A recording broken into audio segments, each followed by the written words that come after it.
Okay, good morning, everyone. Good morning. It's good to be with you today. Such a privilege to be joining and hosting, should I say, Dr. Elisa Phoenix Louise book launch. Can we put our hands together for Elisa? Woo! So, as well as being a dear friend of mine and sister in the faith, followed Elisa's work for some time. I'm still a bit in awe of you, a bit starstruck sometimes. I think I just really admire your work. So let's begin by, in fact, I'll introduce myself. I'm Claire Williams Sarpon. So I am a speaker, Christian apologist, and I have my own organisation called Real Questions, which looks at questions from the Black British community about faith and life. And I also work for the Oxford Centre for Christian Apologetics as well. And we've done some projects together, which is great. But it's all about Elisa today. So I'm going to read her bio before we ask her to come and read. She is a theologian, researcher, and resource developer based in South London. She holds a PhD in theology and religion from Canterbury Christ Church University. Her research focuses are Black Bible reading religions, developing material to support Christian apologetics, and methods of decolonization for Christians and churches in Britain. And so this, what I'm holding in my hand, is the result of such hard work, such listening. And you can buy your copy. We're not just here for biscuits and tea and lunch. We're here to buy a copy and to really support Elisa's work. They're £20, and she's also available to sign your book as well. Isn't that fantastic? Don't get it off Amazon, people. Get it from Elisa today. So I wonder if, Elisa, you can just tell us a bit more about your work and then give us a little bit of a reading, if that's all right. Yes, I can. Thank you guys so much for coming. I really appreciate the support. So, Black British and Dechurched is the result of my PhD research. I did a thesis which was ethnographic, which means I was people watching. I went among a particular group of people, a certain community, to figure out what makes them tick, what their hopes are, what inspires them, the challenges they're going through. But also part of the research was kind of problem solving. How can we, including me, the researcher, solve the problem of white supremacy, the legacy of colonialism and racism in the church? And so what I did was, my main question was, why are some Black people leaving mainstream churches and joining other religions that are still centered pretty much around the Bible? They want to love God, but they don't want to be in mainstream church. They've joined the Nation of Islam, Rastafari, Hebrew Israelite, and the Holy Coptic Church. Those were kind of my four kind of sites of reference. And so I asked them their stories. Why did you leave the church? What was the problem? And what are you looking for? I opened up workshops, I ran events, I got people down to come share their stories, I recorded them, took notes, and basically have thought a lot and prayed a lot and studied a lot to figure out how we can, as the mainstream church, meaningfully respond to quite serious claims and truthful claims as well. On Thursday, if anybody joined the online, I spoke about how kind of quite sheltered I was growing up from things in life. We were just praying all the time, right? And so when I stumbled across this, casting out demons, hallelujah. But so when my friends started dropping out and saying about Rastafari, Nation of Islam, I'm just like, that's straight up devil stuff. Don't worry about that. But they were like, but what about racism? Why is Jesus white? Why is this? And I was like, oh yeah, like Matrix moment, scales off the eyes moment. Like, I'd been so busy praying, speaking in tongues and casting out demons, like I was very kind of unconnected to the cultural aspects of just who I was, first of all, but also just, I grew up in Brixton in South London. Like, well, why don't I know about these things? And why don't I have adequate responses? So kind of my trigger reflex was become an apologist and just fight down every claim one at a time. But I thought, actually, I'm having my own kind of rude awakening about identity here. And I don't think combat is always the way. There's a big space for apologetics, which is a big part of my book. But actually, there's some bridges that are very broken here because they had questions that they brought to their pastors. And the pastor said, don't worry about that devil stuff. Just come to Bible study and listen to me. Or they were shunned and separated, and people stopped talking to them because they were watching certain YouTube videos and reading books and trying to have the conversation, and no one was doing it. And again, as I said before, it was just a real question of, are the pastors incapable of answering the questions? Are they not interested in answering the questions? And so that's what the whole research was about, to kind of solve that problem, not to drag people back to the church by their hair, because the other question is, what are we dragging them back to? If the problems are still in the church, why would I want to bring someone back to that? But just the problem, again, of the silence against racism, the historical legacy of slavery in the church, you know, where are the apologies? You've had a couple conversations about reparations. And so what do we do next? The people who are on the fringes, you know, how are we going to help them on their journey? And also, how are we just going to meaningfully respond to claims that says that Christianity is plagiarized, it's a stolen religion, it's a repackaged Black African religion. You know, white people came, took bits that they liked and made their own thing, or Jesus wasn't even real. There's so many of those kind of questions as well that needed answering. And so that is the backbone, that is the book, and this is the product of that. And I've written the book to the mainstream church to say, I've spoken to these people, and this is what they have to say. And this is maybe some of the ways that we can respond, but you guys need to study and think carefully again and find interest for this problem, because people are leaving. And the people are leaving are brilliant thinkers. Questions I would have never been brave enough to ask my pastor, even ask myself. They inspired me. I didn't agree with what the conclusions they came to. I don't adhere to any of those religions. I remained a Christian. It didn't really kind of shake my faith, but it shook my practice. Like, why am I just so quick to rebuke and just read the Bible? You know, just come back to church, come to prayer meeting. Why that? Why don't we just sit down and explore? So I read their books. I watched the videos. I learned about the religions, just to try to find places where we can build those bridges. And also just so that on the in-house side in Christianity, just as we're working as a body, there's lots of room for repentance, for the way that we treat people, the relationships that we've broken down. There's a lot of room for growth in terms of education. And there's also reconciliation as well, being a welcoming place that if people do have questions or they've got different ideas, that they can still come and find someone to talk to. Not everybody's going to have the answers. Not everybody is a gifted teacher or a scholar or an apologist or whatever, but there should be someone, at least in every church, that can sit down and say, well, let's read it together and see. Let's grow together. Let's journey together. So that is what the book is about. I'm going to read a section of it. Try to stay awake. Okay. So this section I'm reading from is from one of the sessions. So throughout the book, it kind of works like a manual. You get an insight into the sessions. There's lots of transcripts of people as they were speaking real time, what they were saying.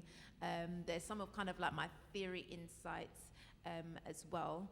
And this one was a session I ran called State Your Case, which is when I actually handed the mic over to the participants. I didn't prepare anything. I said, if you've got something to say, a question, a theory, or whatever, bring it, and then we're going to discuss and debate it together. So one of the sessions, I handed over complete authority and control to the participants, which is kind of part of the method. It wasn't for me to be authoritative. It was for me to facilitate. And this chapter is called Geography, Genealogy, and Gods. So there was a lot about we are gods, ye are gods, the divine within, bloodlines, the black presence in the Bible, and just really connecting ethnically to who we may be as black people. Some of the adherents believe that we are the true Hebrews, the descendants of the Hebrews of the Bible. So tracing back those bloodlines. So this section is called Black Presence, Black Bloodlines. So we had somebody, the only person that actually came, there was one person, everybody could shout at me on Instagram, but they wouldn't present. And one Christian guy came, and he tried to make an apologetic. He did very well, actually. I don't think he'd ever done it before, but he wanted to state his case on behalf of the church, basically. And so this is all in response to him. He rejected the notion that black people had been subjugated to the point that they lacked strength and clarity to become genuine Christians. So there's a claim that says that black people are largely only Christians because it was forced on them. And he said, well, actually, we may have been slaves, but we weren't, fools. If we wanted to change religion, we could do that off our own volition, and also that Christianity was already in Africa, so it wasn't a completely strange thing. So there's a combat against that claim. Although he acknowledges the torture that enslaved Africans endured as part of their colonial Christianizing, he still believes that genuine conversion to Christianity is rooted in connections that enslaved Africans may have had with the biblical religions before enslavement. This participant also brings to the fore an interesting point about what it has taken for Black people to become intellectually capable of discerning and resisting the power of colonial Christianity. As evidenced earlier, Ethiopianism demonstrates only a part of enslaved people's resistance and intellectual capacity. However, he speaks more to this idea of woke in the 21st century, suggesting that this generation possesses the qualities to chart a trajectory of dismantling Christianity as a religion of racism. I parallel this conversation with those in the Black conscious community and their online rebuttals of the modernist or postmodernist, conservative and progressive dichotomies. Other participants who had several points on which they disagreed with this participant, including his approach, also rooted their argument in the narrative of the biblical text. This is an example of a deep connection with the biblical text, that despite suspicion of the Christian religion, there is still a rooting phenomenon between the participants and the Bible, which is religious, ethnic, and mythical. Although many of the participants demonstrate an interest in Afrocentric ideals, many of which give keen attention to Egypt or traditional West African belief systems, the Bible is still a significant backdrop to the story and unfolding history of Black people. A participant NA says, you can make intelligent guesses as to what Jesus would have looked like. Let's be honest. If you're going to look at the book, in the biblical story where he was born, you know Mary and Jesus took a trip to Egypt to hide from the king, whatever his name was. Now, how are you going to hide a white baby in an environment where people are darker than dark? You know what I'm trying to say? It's not going to work. So if you read the Bible, you can make intelligent guesses as to what his skin tone would have been. You know what I'm saying? And to be honest, the construct of race is not important to the average African. You might not value it, you might think it's nonsense, but other people put a lot of significance to it. And there's another thing as well. We always look at these issues from an African mindset, where Chancellor Williams said the reason why we got all into this mess, this slavery, is because of that mindset, embracing everything by being inclusive and always loving. Another participant says, yes, not embracing ourselves. You've got to read his book, Chancellor Williams. I'm reading the transcripts, by the way. Okay, so the African psyche does not see race. It's alien to us, you understand? But to other people, it's important. So that's the biggest distinction I could make anyway. So this participant outlines a process of thinking that requires several significant assumptions. The first is that the Egyptians were dark-skinned African peoples. This is important among the dechurched, and it is one of the key arguments that fuel the religious movement's momentum, reclaiming what was stolen. Black academics, celebrities and activists have long resisted the whitewashing and European claim over Egypt that has been evident in the retelling of history through educational materials, movies, and literature. As a result, Egypt has left a significant impression on the world because of its perceived magnificence as a well-developed social, religious, and intellectual leader in the ancient world. Unlike those who might identify with the Kemetic science movement, participant NA does not align his genetic mythic origins with the ancient Egyptians, but acknowledges the Hebrews' common ancestry, likeness, and geography with the Egyptians. Following this assumption, participant N suggests one can positively identify that Jesus, his mother, and his father were dark-skinned people who would have been able to blend in with the local Egyptians among whom God had sent them to hide from King Herod. This assumption illuminates the ethnic aspect of the biblical account, where perhaps emphasis may have been put on persecution in the early years of Jesus' life, obedience to God, or a supernatural visitation from an angel.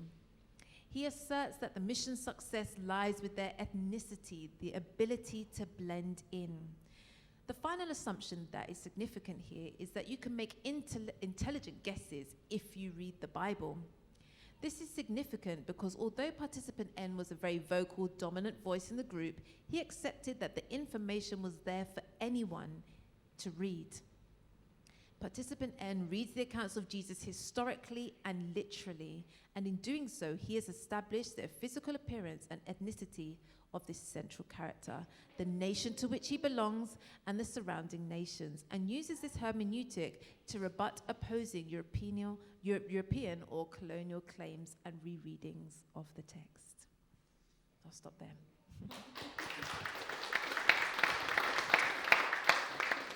Thank you so much. I really like the kind of fervour you can hear from the participants, and maybe chuckle a few times. So that's just a taste of what's in the book, and there's so much more. So please make sure you buy your copy today and get a signed copy.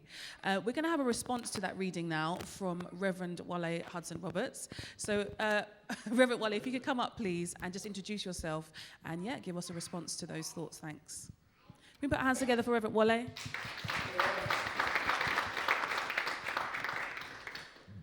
I'm a Baptist minister of a church in Oxford, not the posh part of Oxford, the downtrodden part of Oxford, and a very good friend of Alicia's as well, and have journeyed with her on a number of projects that she's been involved in, including the book that she has recently written, which, in response to what Alicia said, there are two things that particularly come to mind, and I was reflecting on them when you were speaking, Alicia.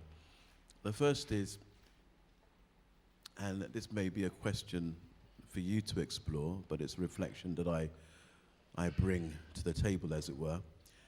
And this is obviously a organic piece of work, whereby you have engaged in asking people questions appertaining to their understanding of Christianity and the factors and the catalysts that compelled them to leave the church, which suggests to me, therefore, that this is a very practical piece of work that both highlights the factors that compelled many black Christians to leave the church, but in one sense also seeks to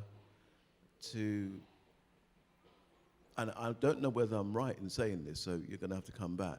In one sense, I wonder if the book also seeks to affirm and value their position, that which has been a departure from the church, or does the book seek to nudge them back into the mainstream church, with a different understanding of Christianity and a different agency as they engage in the mainstream churches, having engaged in alternate religions, therefore being more theologically resourced and empowered to be able to engage more effectively in the mainstream church. You want me to respond now? Yeah. Yep, so that's an interesting one. So I think I didn't feel, and so the book isn't a nudge at the people who have left the church to come back, because again, like I said, what would I be bringing them back to? Even if they came back equipped and empowered, they'd still be coming back to a brick wall. And I think a lot of the work has to be done in the church first, which is why it's practical for the mainstream. Okay, how are you going to respond on Sunday, in 6 weeks, in a year, and what's your 10-year plan to respond, build those bridges? But what I made sure I did, because I'm still a Christian, it's in the book, and my heart is still for people to be saved. I still believe that Jesus Christ is the way to salvation. So every time I ran a session, I opened it with kind of a talk first that explored their religions, explored the claims, but I did give answers for them, but invited them to come back at me. So I opened the conversation, but I made sure that everybody who came had a clear sense of what Christianity was really about. And also, what they did and what I did was made distinctions between the Christianity that they've repelled in terms of the colonial side, colonial Christianity, and what biblical Christianity is, how we have our religion shaped from Scripture. Obviously, there's going to be quite a lot of overlap there, and there is another kind of option that some people are just going to want to reject Jesus altogether, whether they think we're racist or not, whether there's, they just want to be their own gods. They want to do their own thing. And so that's also quite a very real part of the work as well. So it wasn't actually to nudge them back, but it was to make a very basic Christian claim. This is the gospel. Yes, these are the issues, and I was very open. Yep, even I'm not with it. Obviously, I was going through my own things, so yes. But it's a nudge for the church. There's a lot of work that needs to be done in the church first to make that ground fertile for those people to come back, because you just be sending them back into combat, basically, and maybe to even inappropriately challenge leaders. Just to, there's still a bit of order in our churches, and there's all those kind of things to consider. And so I did affirm their position to leave in that sense, because I got it. I understood it. I was sympathetic to it. I didn't push anyone, like, keep leaving. It wasn't like that. But I was sympathetic. There was never kind of a rebuke. You should never have left. It's like, cool, you've left. Where are you at, and what are we going to do? And actually, because I ran the courses, every time I ran the courses, they were for 5 sessions, we'd have that time of fellowship every time, every chance to spread the gospel, every chance to discuss the issues, try and figure out ways forward. And so that was kind of a holding space, in a sense, for the years that I was doing it. It acted as a holding space while they were floating. So that's my response, yeah. So my other reflection, which came up when you were speaking, kind of pivots around the question, why is it that so many black Christians have left our churches? Which is a question that I was trying to wrestle with and grapple with whilst you were speaking. I was listening, but I was still thinking. And I, as a local pastor, realize how difficult it is to actually develop, if that's the right word, curate, model a community that reflects Christ and also completely values and affirm black and brown identity. And I realize now that I'm back in local church, I've been away from it for quite a long time, that this modeling of church and curating such a church that enables black people to feel that they are somebody within a church context is actually incredibly important, but very, very difficult to do. And I was also reflecting on the importance of theological illumination, and for black pastors in particular, and for white pastors too, to embark upon a journey that produces levels of theological illumination and understanding, and also practical resources that enables a pastor to model a church that is culturally diverse and that seeks to affirm and value the identity of blackness. In my church, we haven't succeeded at all, despite the fact that I'm certainly a very pro-conscious black person. And one of the struggles we have in my church, which is really interesting, is my son, who is black and is very pro-black, he's at university at the moment, doesn't often come home, but when he does come home, he comes to the church that I serve. And his statement often is, and this would interest you, his statement often is, Papa, I'm going to come to your church if you don't speak about black issues. Because I'm absolutely fed up of coming to your church. Because every time I come to your church, you're always talking about Martin Luther King, this. Don't you realize there are white people in your church as well? And the point I'm making, it is so difficult for even somebody like me who has been in this game for a long time to find a balance. Do you know what I mean? But what I find helpful about your book is that it enables the reader to grapple with that tension.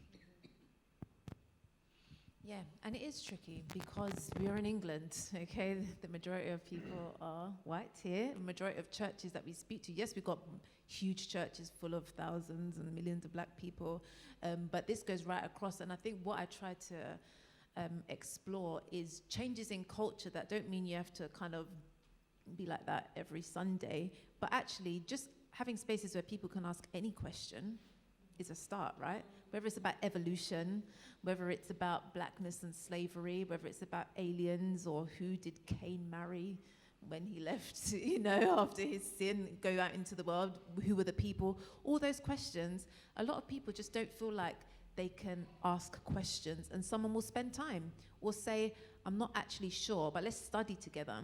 Where's the teaching, studying arm of people's churches? Yes, people do Bible studies, but it's set, we're going to go through Galatians, let's look at the law, whatever, or, what is love? But people have slightly side questions. Aliens, Genesis 6, can they come?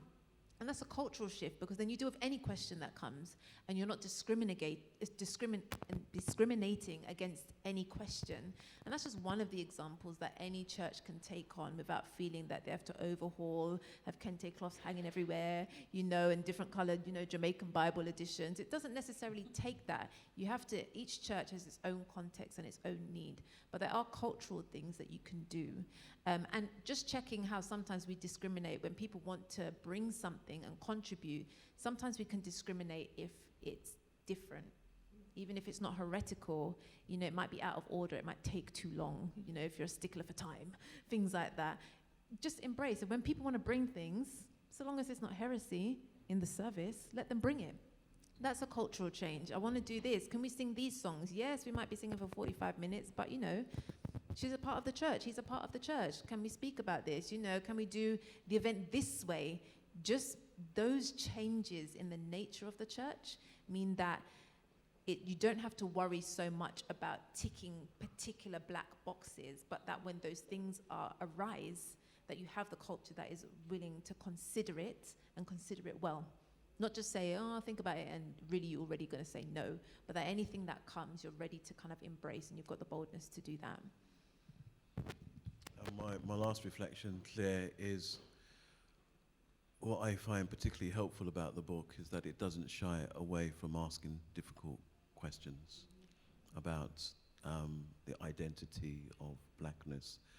And the questions they surface in the research, and they surface in the theological, reflective nature of the book, which precipitates from the reader questions that they need to ask themselves with regards how the person reading the book is also thinking about, within church context, how best to affirm and value black identity. So in that sense, I think it's a superb book. And I hope it has a large following, because it has a huge amount to say. It really does. The other thing I wanted to say, which I was reflecting on, sorry, is in the context today, Claire, in terms of far right, I think the timing of this book is pertinent. It really is. Yeah. Thank you so much, Reverend Wale. Thank you for that. We are going to have a moment, in a few moments' time, a chance to ask some questions, have a bit of a discussion. So do be thinking what it is you'd like to ask Elisa, and then we'll be able to hear from her. It might get a bit spicy here with some questions, but who knows? That's what we want. We want an open forum. But before we get into that, I wonder if you could just turn around to the screen behind you, because we've talked a lot about education and resources. Well, Elisa has created a fantastic course, which is free, by the way, a set of masterclasses about the content of her book and Black Bible religions. And so this is a little advert. Apologies, you've got myself in that video looking very slim compared to what I am now. So, we praise God, we praise God. But you'll see Right, her, let's see if I can get it up.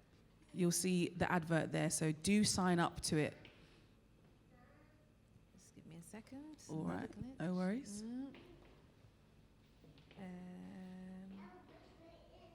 Yes, that's what we want.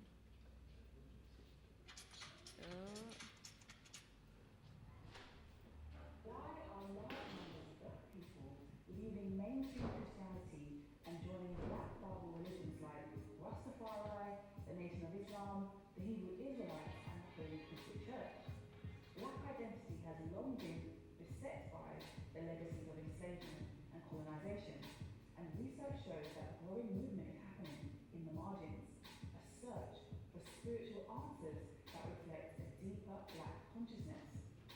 In this series, Black Consciousness and the Christian Faith, Dr. Elisa Louie explores the concepts of Black Bible religions, religious communities of African Caribbean descent that center their identity, beliefs, and religious practice on all or part of the Hebrew Bible and the New Testament scriptures.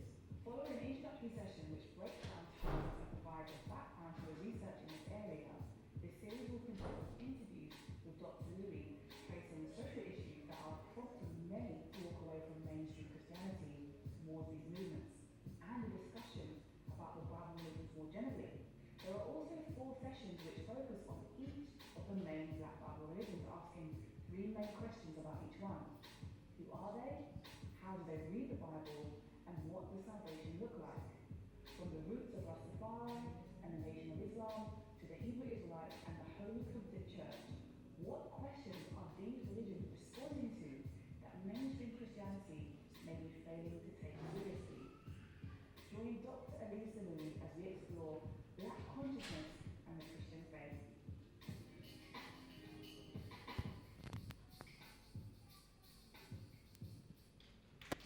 Woo! So I'm clearly very biased, but it is a very, very rich course.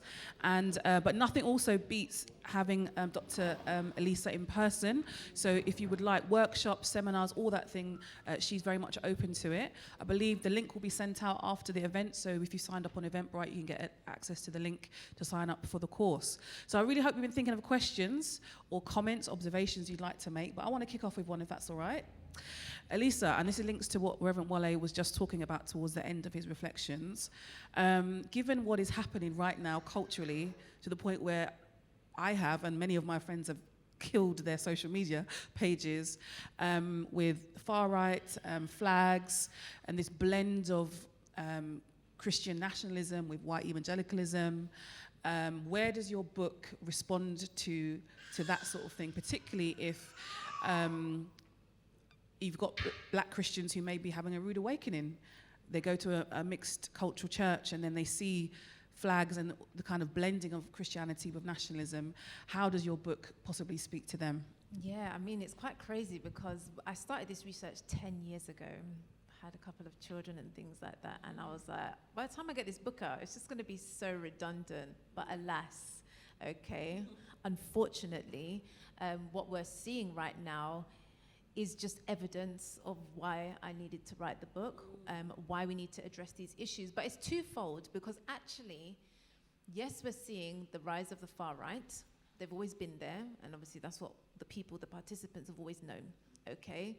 There are lots of Christians who are very racist. There are lots of Christians who believe that Black people cannot participate in salvation because of their ethnicity, or that they are the true keepers of this gospel, and they are the representation of the kingdom of God out here to civilize the world and parent them as they've been, as they believe. But actually, a lot of the participants have similar sentiments, but from a Black perspective. They are trying to find a religion that is not only spiritual, but is linked to their ethnicity, and they want to build nations. Some of them are trying to gather as the chosen nation. They believe God is calling them as Israel, a chosen nation, to gather to rule the world. So it's actually very techie, it's very tricky. But I think the book is placed well because obviously I don't condone any kind of supremacy, white or Black at all. But it's very relevant in that sense to see that there are still pockets, Black or white or in any other group, where ethnic supremacy is still a very real factor and a very key bridge between their spiritual beliefs and who they are, who God has called them to be, what their capacity and purpose is. And it also drives them, therefore, their politics. If they believe they are chosen, they either completely disengage from the politics of Britain and just have their own kind of subculture, subworld, or they might go out and vote and protest or whatever they're doing, write their letters because they have a particular vision of the potential of their identity in mind and for their group. You know, some people pursue reparations for justice and for the principle of it. Others are saying we need that money because we have things we need to resource. Okay, the Nation of Islam had long been petitioning for their own section in America where they can rule themselves, an ethno-state. Okay, it's a thing that they've asked for a long time. Give us a section of America, we're going to just do our thing, you don't come in. That's our thing. It's a very, very real thing.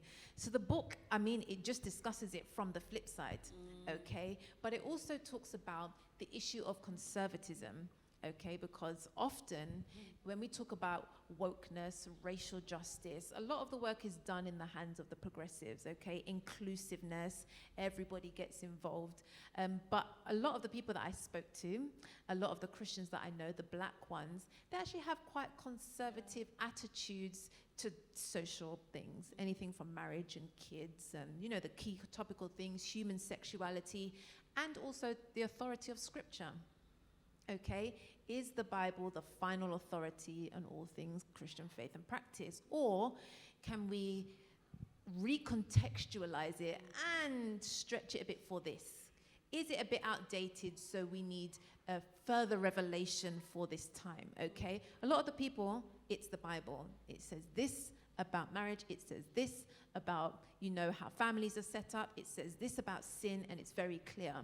And what we don't often see, particularly in the literature, we struggle, it's a bit better now, is that space for black conservatism, okay? And now we're seeing a very complex issue where people might have, black people might have similar social attitudes to those considered far right, but they're obviously not racist against black people and other people, okay? And so we're having lots and lots of little overlaps where people are like, we don't want a really liberal Christianity, we want a very conservative approach to Christianity, but we don't want the racism.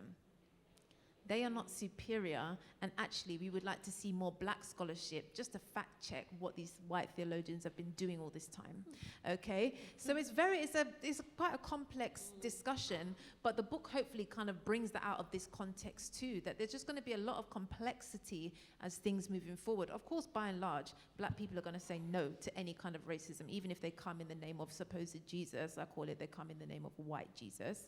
They're going to say no, but then what is there left for them to petition for, vote for, discuss, the approaches in the church? What is for them? Because if it's just very liberal, which is what they're not into, then where's the space for them?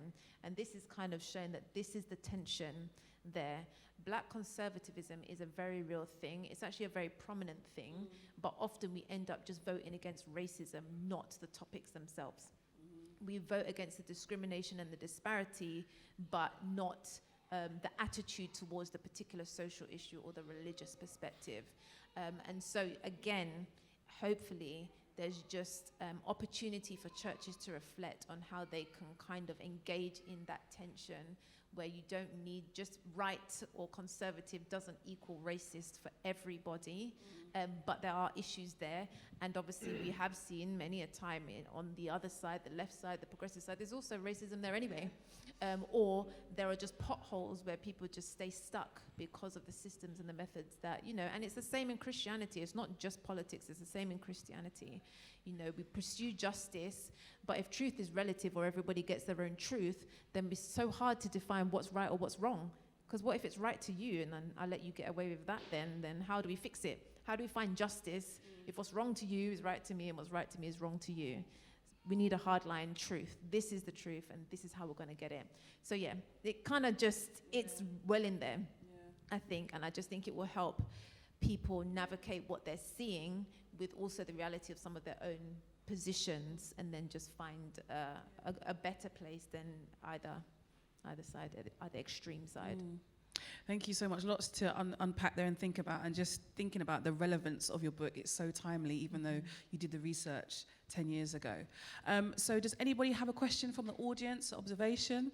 Do you want to, we've got another mic here. Where is it gone? Oh, I think it's us. Is that Oh, well, I've got them. Yeah. Shame. Do you want to come up to the mic and say your question? Sorry. Just tell us your name and, your question.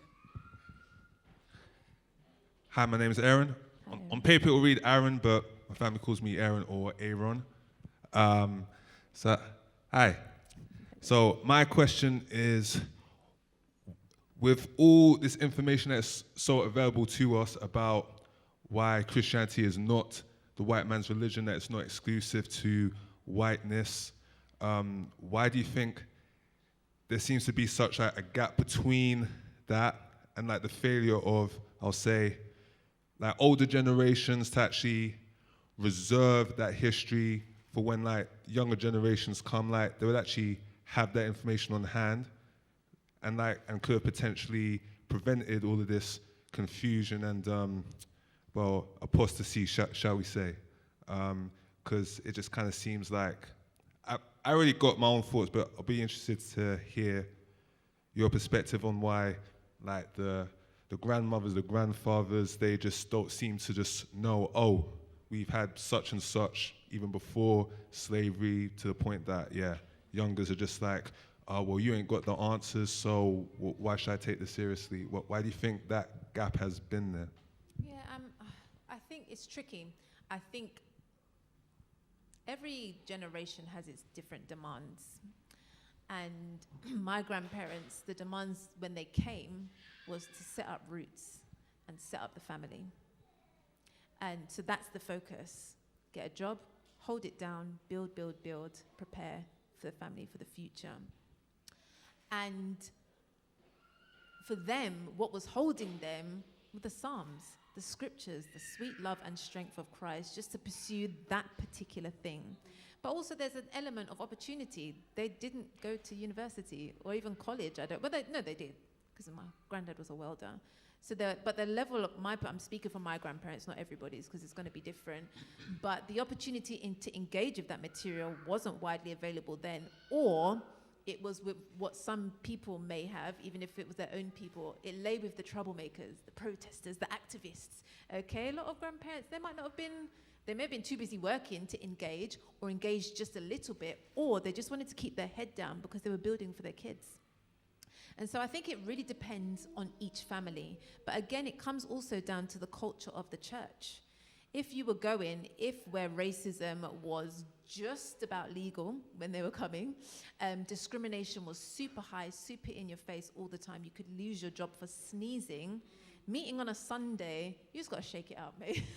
You know what I mean? Just come here to praise. We made it through the week. Get your fill up, top up. We're going in. Here, racism 100% exists, but we're not getting fired for sneezing. We're not getting fired for wearing dreadlocks anymore. Things are different. Our opportunities are vast. The jobs and the places that we fill are vast. They're numerous. They're deep. They're high and low. And they're what we choose, because things are very different now. We have the space and capacity and the opportunity, and the resources are more widely available. And thanks to the liberals and the wokes, more widely accepted. We have that information now at our fingertips. And we have the internet, which is probably where I should have started. We have the internet.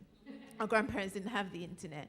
So I think it's just the demand. Sometimes it's easy to be upset with our pastors who are in a different generation and our grandparents. Why didn't you sit down and tell us this? Some people did. Some people passed on those stories, and they are the activists that we see today. They're the children of those, But others, they were trying to keep their heads down probably, trying to survive, trying to lay roots so their kids can flourish financially, find stability. But also, it wasn't probably in the culture of their church.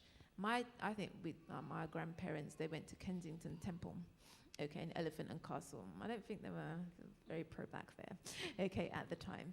So it also depends. Not every Caribbean grandparent went to a Pentecostal church, and Pentecostal churches at the time, for far as I understand, were not known for that level of teaching. The emphasis wasn't there. Every generation demands a different emphasis, and this is the generation of information. And so naturally, more people, there are always people seeking this information, but more now than ever, the percentage would have grown. Can I fact check that? Can I look on the internet? Can I go on another internet church and see what that pastor's saying? It's just the demand of the generation. Thank you. Thanks, I appreciate that. Mm-hmm. Thank you. Anyone else brave enough to come out and answer their question? Yeah. Yeah, go for it.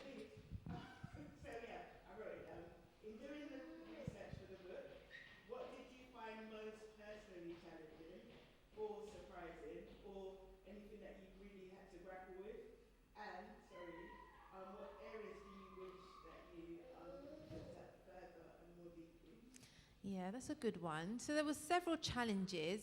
I think from the offset, I was worried that I wasn't black enough. either in look or just in. I don't remember that time, so I'm like, no, I was praying. I don't remember, I wasn't there. I was at home. So, so there was that.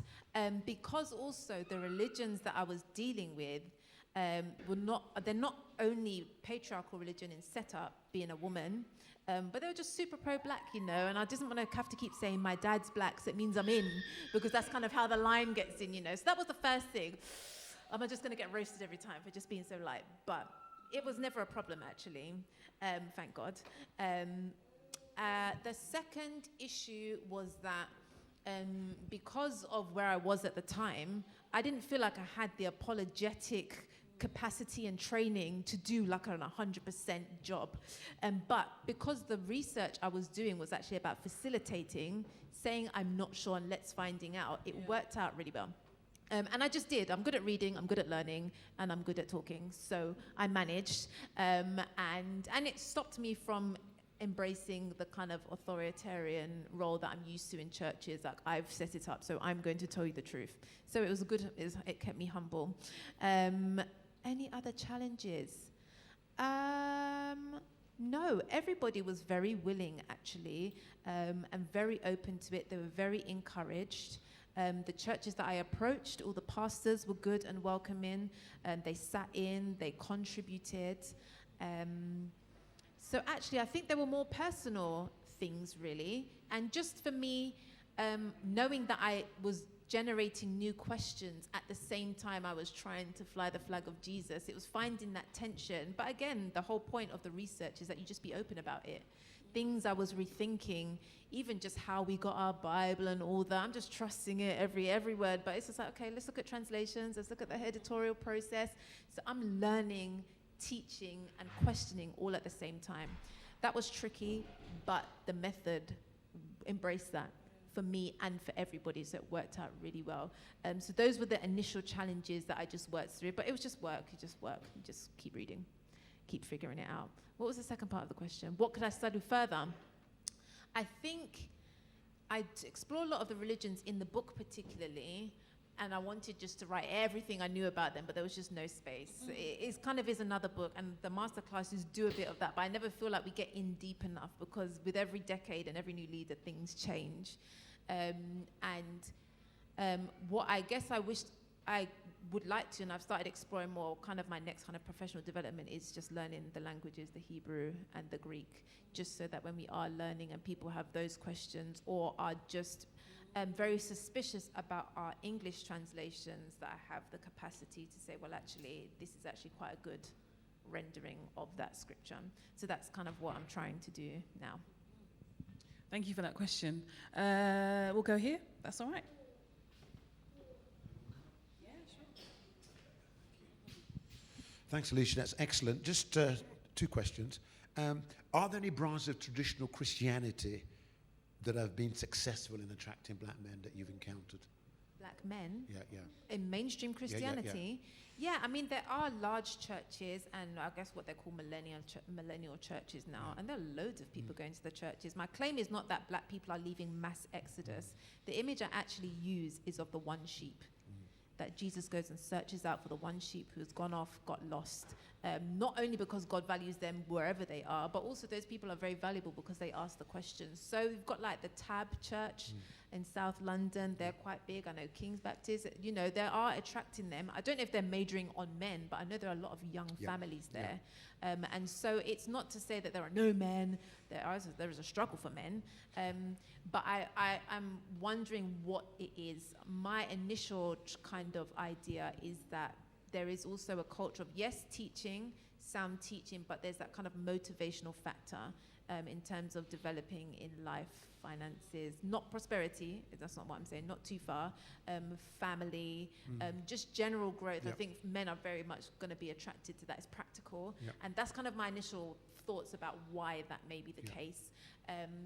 Male leadership, strong male leadership is a case. And rigorous teaching, I think, is appealing to them. Good. So you've gone on to my second question, which was what three things could churches do? Yes. So, I mean, it is an unpopular thing to say, but male leadership is very, very important for men, I believe, to come. A lot of our churches are 80% women. And I just think guys think a bit like, oh, they're all going to try and marry me, or, you know, whatever. Or just the way that the church is shaped, maybe just they find it a bit too feminine. Rigorous teaching. Yep. Very clear. Where can they find it? On Thursday, Jerome said that even when he preaches, Pastor Jerome, he allows the members to access a bibliography of where he got his information. Transparency in the teaching, a little less hollering, a little bit more. This is where the information comes from, and this is why it's relevant, and this is why it's Bible. Rigorous teaching, and again, spaces for questions. Yep. Okay, not a Bible study where it's already predetermined by what's on the rota, but actually the questions that people have. Don't answer the questions they're not asking. Answer the questions they are asking, even if you think it's silly or dumb or could be done in 5 minutes. Give them the space to do it. And let them feel that they are also contributing to the discussion. It's more facilitated than a schoolmaster. Excellent. Thank you. Thank you. Yes.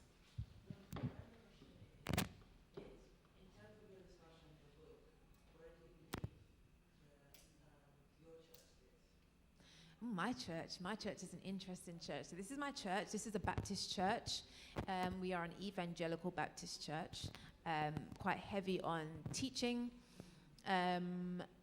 What generally is what people would say is sound teaching. So it's very much doctrine here. This church is not necessarily a pro-black church. It's a black majority church. We do touch, or they allow me to touch on topics of racism, but it is not a priority here. And it's not written, but it's not an every Sunday thing like Wale is making his white Oxfordshire people suffer under every week, okay? And I think although the idea of colorblind religion and theology is not true, I think that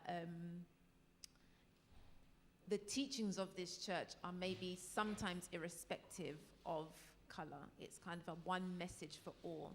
Having said that, in the last year, we have seen some developments. We do Windrush Sunday, and our church does speak to topics. It speaks to topics. And we are interactive, so wherever the preacher says, we can put up our hand and say, we think. And so although we have a strong male leader, the conversations or the ideas about topical things like racism, they're mixed in the church. We have people who are very pro-black, and we put on our events in the church, and we're welcome to put on our events. But I would say that it's quite mixed, but low on emphasis on racism, to be honest. But if I'm here and I'm running it, they let me do what I like. We praise God. So, yeah, opportunities. Yeah.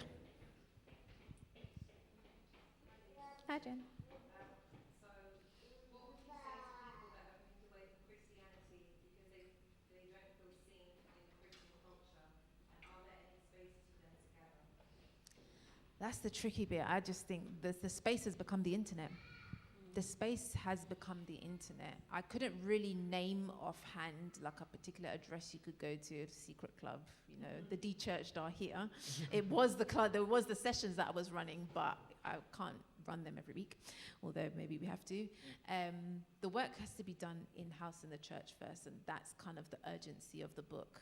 Like, at least prepare a space for them because they are there. And what I say, I just try to keep the conversation going with those people. If you have people with those questions, just keep the conversation going, and so far as you can, be that space until the spaces grow, or demand the space in your church. We've got these issues. Can we open a space for this? Like I said, there are churches in London that are topical as well, you can go to, but they can be quite big, and some people are just over the big church thing.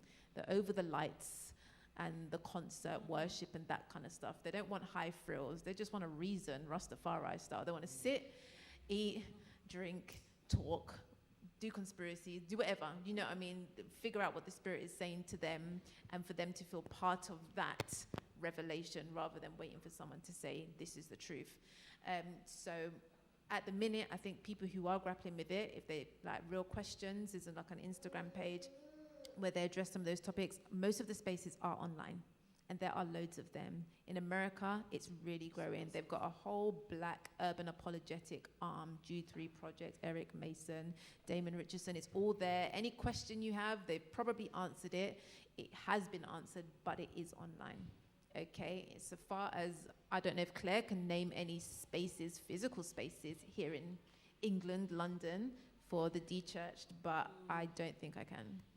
There's I was going to just give two possible resources. Please, yeah. So I think maybe our friend is also talking about people who are, and this is what I wanted to ask you, spiritual but not religious. So they don't fall under a fixed Black Okay, Bible yeah, religion, yeah, but in yeah. that kind of deconstructed space. So there's a guy called, there's this, have you heard of Dr. Selena Stone? Okay, well, her brother has, Daniel or David, he's got this thing called the Philosophers Club or something. They gather in Birmingham, and they're kind of this spiritual-esque philosophical space, which isn't Christian, isn't Nation of Islam, it's a space. I'll try and give it to you afterwards, because I don't want to look now. And also online, this is an American one, there's a guy called, I don't agree with his views much, probably about 50% of what he has to say. He's called The Christian Smith with a K, and he would call himself a black humanist pastor who is very open to lots of people's views, and so he has an online gathering there. So I follow him out of intrigue and also respect for his ability to question. I don't particularly agree with his theology, but that's another space online in America. But the Philosophers Club thing, I'll get back to you. Yes, please. Touch on bits and pieces of what I wanted to ask, but I'm not a Bible philosopher, but I quickly looked at a Bible verse that's, I think it's Hebrews 10, that spoke about spurring on community and encouraging people, right? And for me, being what we call the church, I'm still very spiritual, and feel like I can connect with anybody really. How does the church, because historically the church has been that refuge for social change, political, social, economical. How does your book spur the pastors, the leaders, to bring back that ethos of bringing social change, building up the people, not just filling up with the spirit, but being able to be open to teaching them or bringing people together to build themselves as communities and families, because those are the things that's gonna, because I think ultimately with black people, people's nations, we want to see ourselves build, we want to see ourselves and look at our nations and be proud, ultimately. Yeah. So as the church, how does your book addresses those issues? Well, I think the book encourages pastors and ministers to address the concerns that are brought to them. So if people come and say, we want to uplift in this area, these are our concerns, these are our challenges in our community, is that they have an open ear to listen and a working hand to meet those. But what the book does first and addresses first is, what is your stance on justice? What does good living and prosperous communities look like first? Get your groundwork together, okay? Because if it's what the far right are saying, it's a problem, okay? But have you thought that through? Yes, you want people to be good and to be kind and to be loving, okay? But in Clapham Park, if the needs are, I think we had a shooting like 2 weeks ago, are we a center of refuge where people can come, think it through, be talked to? Can we get out on the streets? I know Debbie does street pastors that are out on the weekends. I'm trying to keep people safe, make sure they get home safe, of course, preach the gospel, but to be community agents.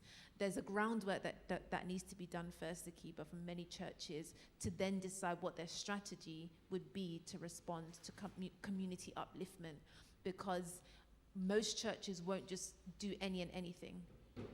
Therefore, most of what we want in our upliftment, which is, for our kids and opportunities and stuff like that, of course.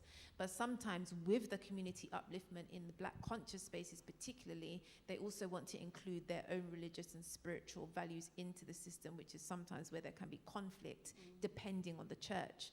And so the book really encourages them, refigure out your standpoint first, what your strategies are, what you're open to, and make it clear. Yeah.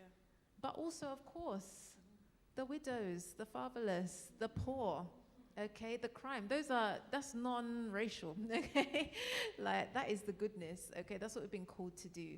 And so it really just calls the churches to kind of refigure out their standpoint and how to build those bridges back out, not to lead people into the building, okay, but to build bridges where there is going to be some exchange, 100%, but that we are giving according to what we believe God has called us to, how to do justice and what love is, what goodness looks like, what kindness is, long-suffering, how to be welcoming, how to be hospitable. And so it's there, but it's the step before that, Akiba, at the minute. They need to figure that stuff out first before they can say, yep, we're opening the building, or yep, we're going to develop this program, because they'll come into issues along the way if they haven't got the groundwork done first. Particularly what we're talking about is racism and the legacy of slavery.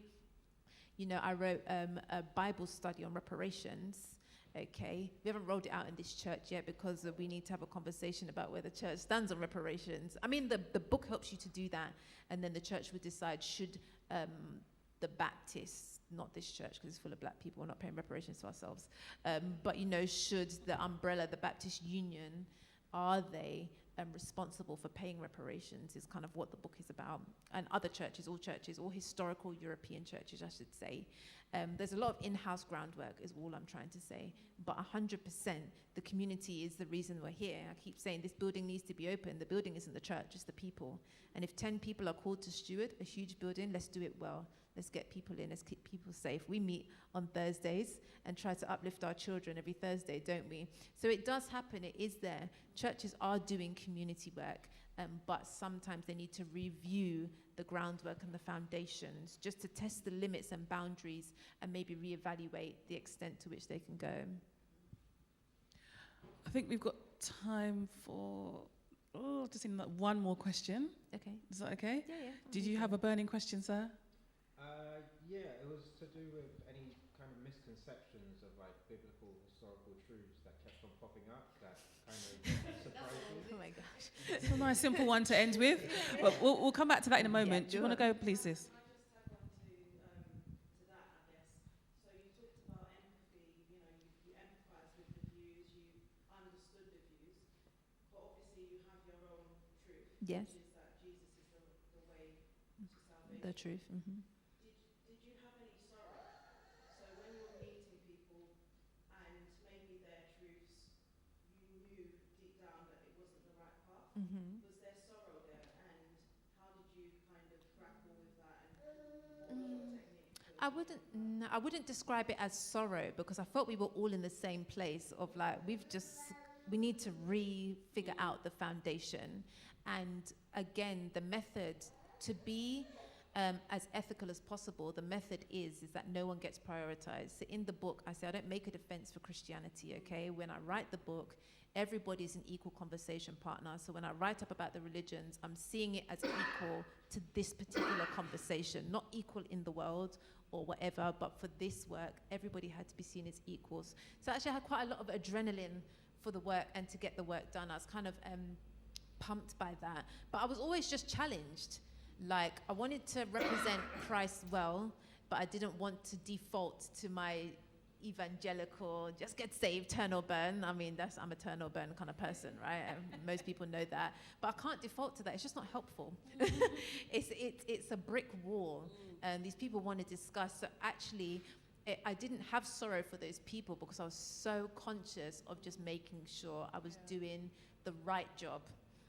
And the right job for this task particularly, and a lot of that was just about just trying to not default to pride, to win arguments and things like, all those kind of things that you're tested, especially when you don't have all the information and you're learning on the job. It's so easy just to default for winning, and I'm a winning person. is my nature. And so I wouldn't describe it as sorrow, but focus. Like, all right, I'm in the middle of the work. Let's keep going. Let's keep getting this finished.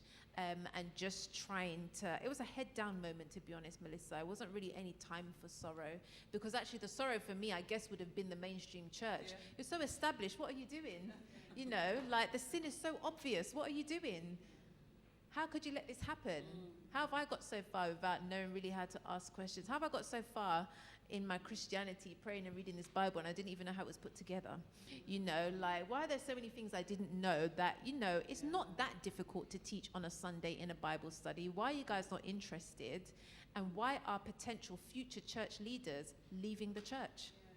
Strong men and women, you know, want to study, want to be religious, they want to love God, and they do love God.